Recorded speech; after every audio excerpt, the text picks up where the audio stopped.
Recap. What is a NEET? A NEET. A NEET is a young person who is not in education, employment, or training. The acronym. Fuck you, Sayori. This club is incredibly full of cute girls that sound like men with terrible smoking habits. Quick, Zio, think of something quick. I mean, you like porn, hentai? Manga.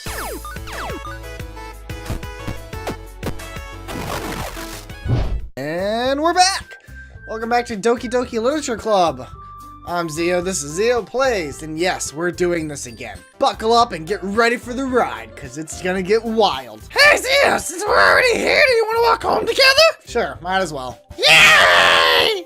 With that, the two of us departed the club room and made our way home. The whole way, my mind wanders back and forth between the four girls. Sayori, Natsuki, Yuri, and of course, Monika. Perhaps I'll have the chance to grow closer to one of these girls. I'll just need to make the most of my circumstances. I'm sure good fortune will find me. And I guess that starts with writing a poem tonight. We're gonna write a poem. It's time to write a poem. Let's just go wild and crazy. Games, skirt, fuck, grief, question, misery, waterfall, heartbeat, despise, determination, intellectual, contamination, misfortune, covet, philosophy, electricity, sticky, disarray, passion, afterimage, graveyard. Dang it! I'm with the dumb smart one. Hi again, Zio. Glad to see you didn't run away on us. I want to wear your skin like a new bathing suit. What? Nothing. Well, I'm back at the literature club. Thanks for keeping your promise, Zio. I hope this isn't too overwhelming of a commitment for you. Oh, come on, like he deserves any slack. Sayori told me you didn't even want to join any clubs this year. And last year, too. I don't know if you plan just to come here and hang out or what. But if you don't take us seriously, then you won't see the end of it. I'm gonna shove my foot so far up your ass, it's gonna be a new sock I wear every day. Natsuki, you certainly have a big mouth for someone who keeps her manga collection in the club room. Manga is literature. Swiftly defeated, Natsuki plops back into her seat. Don't worry, guys. Zio always gives his best as long as he's having fun. He helps me with busy work even without me asking. Like cooking and cleaning my room. Sayori, that's because your room is so messy it's distracting. And you almost set your house on fire once. Is that so? I was lighting an altar in your name. What? You two are really good friends, aren't you? You and Zio can become good friends too. Sayori. Oh, you're even brought you something today. Wait, Sayori. Me? Not really. Don't be shy. It's really nothing. What is it? Sayori made it sound like a big deal when it's really not. I'm sorry, Yuri, I wasn't thinking. Zio to the rescue! Hey, don't worry about it. First of all, I wasn't expecting anything in the first place. So any nice gesture from you is a pleasant surprise. It'll make me happy no matter what. Yeah, is that so? Yeah, I won't make it a big deal if you don't want it to be. Alright. Yuri reaches into her bag and pulls out a book. I didn't want you to feel left out, so I picked out a book that I thought you might enjoy. It's a short read, so it should keep your attention, even if you don't usually read. And we could, you know, use the books as props when we do things. What? Nothing. Discuss it, if you wanted. How is this girl accidentally being so cute? Yuri, thank you. I'll definitely read this. I enthusiastically take the book. Well, you can read it at your own pace. I look forward to hearing what you think. Now that everyone's settled in, I expected Monika to kick off some scheduled activities for the club. That doesn't seem to be the case. Sayori and Monika are having a cheery conversation in the corner. Yuri's face is already buried in a book. I catch a glimpse of the cover of her book. It looks like the same book that she lent to me. Crap. I think she noticed me looking at her. She sneaks another glance at me and our eyes meet for a split second. Sorry. I was just spacing out, not thinking of your boobs. I mutter this, sensing I made her uncomfortable. Oh, it's fine. If I was focused, then I wouldn't have noticed in the first place. That's the book you gave me, right? Mm-hmm. Just curious, how come you have two copies of the same book? Well, when I stopped at the bookstore yesterday, that's not what I meant. I mean, I just happened to buy two of them. On accident. Not because I plan to hide you in my closet later. I see. There's something fairly obvious here that Yuri isn't telling me, but I decided to let it go.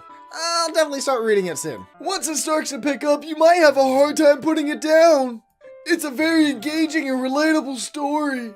Yuri gently giggles all of a sudden. I think about doing horrible things to people all the time. I might as well get started reading it, right? You don't have to. Let me just get the book. Alright, it's fine if I sit here, right? I slip into the seat next to Yuri's. Yeah? Are you sure? You seem a little apprehensive. You smell so good. I slide my desk until it's up against Yuri's, then I hold my book more between the two of them. Once we each lean in a bit little, our shoulders are almost touching. It feels like my left arm is in the way, so I use my right hand to hold the book open. I guess that makes it kind of difficult to turn the page. Here!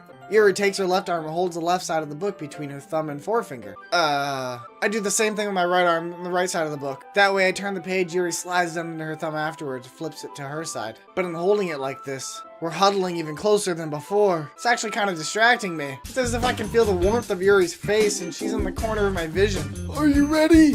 To turn the page. Sorry. I think I got a bit distracted for a second. I glance over at Yuri's face again and our eyes meet. I don't know how I'll be able to keep up with her. That's okay. You're not as used to reading, right? I don't mind being patient if it takes you a bit longer. You'll come to my closet eventually. It's probably the least I can do, since you've been so patient with me. Yeah, thanks. We continue reading. My thumb gently letting go of the page, letting it flutter over to her side as she catches it under her own thumb. Okay, everyone. I think it's about time we share today's poems with each other. We might not have enough time if we wait too long. Is that alright, Yuri? You look kind of down. It's not. It's fine. Alright, I guess I'll do some more reading tonight. I make a mental note of where I left off in the book and slip it back into my bag. By the way, do you remember to write a poem last night? Yeah. I can't believe I agreed to do something so embarrassing. Well, now that everyone's ready, why don't you find someone to share with? I can't wait! Sayori and Monica enthusiastically pull out their poems. I should start with Monica. Yesterday, she seemed eager to read my poem, and I want her to know I'm putting in effort. Hi, Zio. Having a good time so far? Yeah, sure. Good, glad to hear it. By the way, since you're doing everything, if you ever have any suggestions for the club, like new activities or things we can do better, Keep them to yourself. What? I mean, I'm always listening. Don't be afraid to bring things up, okay? Alright, I'll keep that in mind. Anyway, want to share your poem with me? It's kind of embarrassing, but I guess I have to. I want to see inside your soul. Don't worry, Zio. We're all a little embarrassed today, you know? But it's that sort of barrier that we'll all learn to get past soon. Yeah, that's true. I hand Monica my poem. Great job, Zio. I was going ooh in my head while reading it. It's really metaphorical. I guess I underestimated you. It's easy for me to keep everyone's expectations low. That's why it always counts when I put in some effort. Well, I guess it worked anyway. You do your own thing, cause that's the way I like it. Just keep exploring and learning by trying new things. I'm sure I'll end up trying different things a lot. Yeah, you will. It could take a while before I feel comfortable doing this. That's okay. It's not like you have to worry about impressing them or anything. I hope your skin's soft. I'm gonna die. Anyways, do you want to read my poem now? Don't worry, I'm not very good. You sound pretty confident for someone who claims not to be very good. Well, that's because I have to sound confident. It doesn't mean I always feel that way, you know. I see. Well, let's read it then. Hole in wall. It couldn't have been me. See the direction the spackle protrudes? A noisy neighbor? An angry boyfriend? I'll never know. I wasn't home. I peer inside for a clue. No, I can't see. I reel. Blind like a film left out in the sun. But it's too late. My retinas. I already scorched with a permanent copy of the meaningless image. It's just a little hole. It wasn't too bright. It was too deep. Stretching forever into everything. A hole of infinite choices. I realize now that I wasn't looking in. I was looking out. And he, on the other side, was looking in from my closet. So what do you think? It's very freeform, if that's what you call it. Sorry, I'm not really the right person to ask for feedback. That's alright. Yeah, that's kind of my style. It's gotten pretty popular nowadays. That is, a lot of poems have been putting emphasis on the timing between words and lines. When performed out loud, it can be really powerful. What was the inspiration behind this one? Well, I'm not sure if I know how to put it. Oh god, I chose the wrong person to share a poem with. I guess you could say I had some kind of epiphany recently. It's been influencing my poems a bit. An epiphany? Yeah, something like that. Skin wearing. I'm kind of nervous to talk about deep stuff like that because it's kind of coming on strongly. Maybe after everyone's better friends with each other. Anyway, here's Monica's writing tip of the day. Sometimes when you're writing a poem, or a story, your brain gets too fixated on a specific point. If you try so hard to make it perfect, then you'll never make any progress. Just force yourself to get something down on the paper and tidy it up later. Another way to think about it is this. If you keep your pen in the same spot for too long, you'll just get a big dark puddle of ink. Kinda like when you leave a body on the floor. Big pool of blood. So just move your hand and go with the flow. That's my advice for today. Thanks for listening. Who should I show my poem to next? We're gonna save there. Well, everybody, that's it for this episode. Thanks for watching. My voice is absolutely destroyed now. So leave a comment down below, give this video a big thumbs up, subscribe if you're new, and hit that notification bell to stay current with all my videos. Tune in next time to see what Zeoplays next. Bye! Oh god, I shouldn't have done that.